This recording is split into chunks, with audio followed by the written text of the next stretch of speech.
प्राचीन या पौराणिक काल में 5 सबसे महाप्रलयकारी अस्त्र थे। पहला ब्रह्मास्त्र, दूसरा नारायणास्त्र, तीसरा पाशुपतास्त्र, चौथा वज्र और 5वां सुदर्शन चक्र। आओ जानते हैं ब्रह्मास्त्र के बारे में 10 खास बातें। पहली बात यह है कि किसने बनाया ब्रह्मास्त्र को।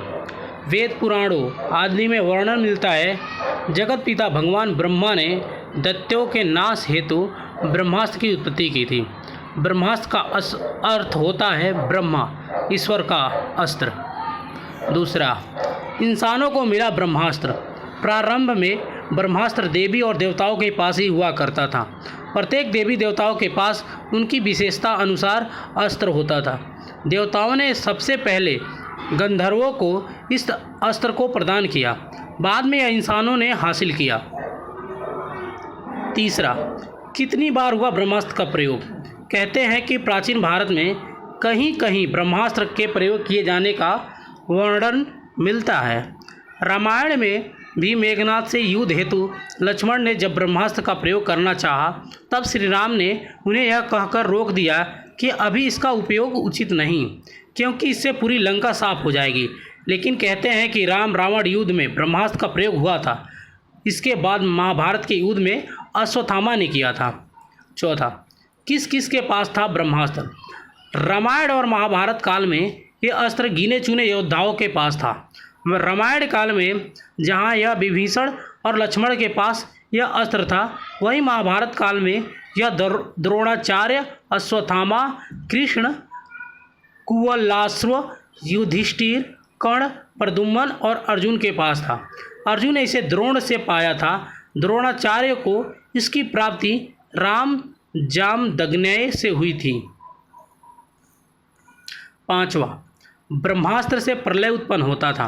ब्रह्मास्त्र कई प्रकार के होते थे, छोटे बड़े और व्यापक रूप से संहारक, इच्छित, रासायनिक, दिव्य तथा मांत्रिक अस्त्र आदि।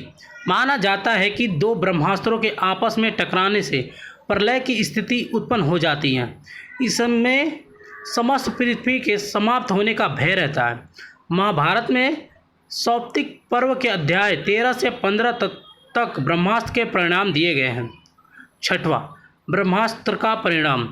महर्षि वेदव्यास लिखते हैं कि जहाँ ब्रह्मास्त्र छोड़ा जाता है वहाँ 12 वर्षों तक पर्जन्य, वृष्टि, जीव जंतु, पेड़ पौधे आदि की उत्पत्ति नहीं हो पाती।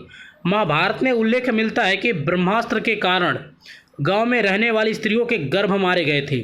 गौरतलब है कि हिरोशिमा में रेडिएशन फॉल आउट होने के कारण गर्भ मारे गए थे और इस इलाके में 12 वर्ष तक अकाल रहा। इससे यह सिद्ध होता है कि ब्रह्मास्त्र भी परमाणु बम जैसे ही रहा होगा।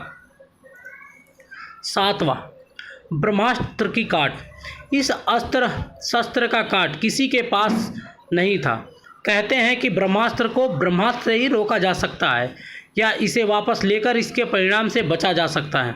अश्वत्थामा ने जब अर्जुन और श्री कृष्ण पर ब्रह्मास्त्र चलाया था तब ऐसा ही हुआ था। माना जाता है कि यह अचूक और सबसे भयंकर अस्त्र है। जो व्यक्ति इस अस्त्र को छोड़ता था वह इसे वापस लेने की क्षमता भी रखता था, लेकिन अश्वत्थामा के पास वापस लेने का तरीका नहीं याद आया था, जिसके परिणाम स्वरूप उससे उत्तरा के गर्भ की ओर इसे मोड़ दिया गया था। लेकिन इसके असर से मृत जन्मे शिशु को श्री कृष्ण ने जीवित कर दिया था। प्रत्येक शस्त्र पर भिन्न भिन्न देव या देवी का अधिकार होता है और मंत्र, तंत्र और यंत्र के द्वारा उसका संचालन होता है। ब्रह्मास्त्र अचूक अस्त्र है जो शत्रु का नाश करके ही छोड़ता है। इसका प्रतिकार दूसरे ब्रह्मास्त्र से ही हो सकता है, अन्यथा नहीं। क्या यह परमाणु बम जैसा था? शोधकर्ता के बाद विदेशी वैज्ञानिक मानते हैं कि वास्तव में महाभारत में परमाणु बम का प्रयोग हुआ था। 42 वर्ष पहले पुणे के डॉक्टर व लेखक पद्माकर विष्णुवर्तक ने अपने शोध कार्य के आधार पर कहा था कि महाभारत के समय जो ब्रह्मास्त्र इस्तेमाल किया गया था वह परमाणु बम के समान ही था। डॉक्टर वर्तक ने 1969 से 70 में एक किताब लिखी, स्वयंभू। इसमें इसका उल्लेख मिलता है। कहते हैं कि आधुनिक काल में जे रॉबर्ट ओपनहाइमर ने गीता और महाभारत का गहन अध्ययन किया। उन्होंने महाभारत में बताए गए ब्रह्मास्त्र की संहारक क्षमता पर शोध किया और अपने मिशन को नाम दिया ट्रिनिटी। 9वां, क्या सिंधु सभ्यता ब्रह्मास्त्र से हो गई थी नष्ट? सिंधु घाटी सभ्यता, मोहनजोदड़ो, हड़प्पा आदि में हुए अनुसंधान से ऐसे कई नगर मिले हैं जो लगभग 5000 से 7000 ईसा पूर्व अस्तित्व में थे। इन नगरों में मिले नरकंकालों की स्थिति से ज्ञात होता है कि मानो इन्हें किसी अकस्मात प्रहार से मारा गया है। इसके भी सबूत मिले हैं कि यहाँ किसी काल में भयंकर उष्मा उत्पन्न हुई थी। इन नरकंकालों का अध्ययन करने से पता चला है कि इन पर रेडिएशन का असर भी था। दूसरी ओर शोधकर्ताओं के अनुसार राजस्थान में जोधपुर से पश्चिम दिशा में लगभग 10 मील की दूरी पर 3 वर्ग मील का एक ऐसा क्षेत्र है जहां पर रेडियो एक्टिविटी की राख की मोटी परत जमी है।